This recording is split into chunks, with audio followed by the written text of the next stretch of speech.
Organizatore novoročnog Vašaru kulturno-obrazovni centar i opštinski Červeni križ, a prijavene učestvovanje šitskih združenja ženog u opštini Šid i vecej združenja ženog z sušednih opštinoh. Ženi zo Zbikiću Berkasova i Bačincoh tiž najavili, že budu mať svojo štandi u Šidze u zavisnosti od hvilji. Po slovoh predsjedateljki Bikićankov Nevenki Bobaljovej iščeka na jutre i učestvovanje na zmahanju za najljepši slavski kolač u Adaševcoh.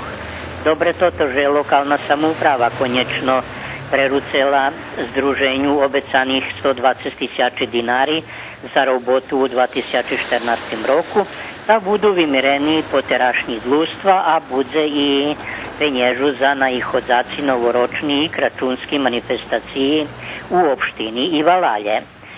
Obecani sredstva vymireni i ženom u Berkasove i Bačincoh i drugih Valaloh u opštini.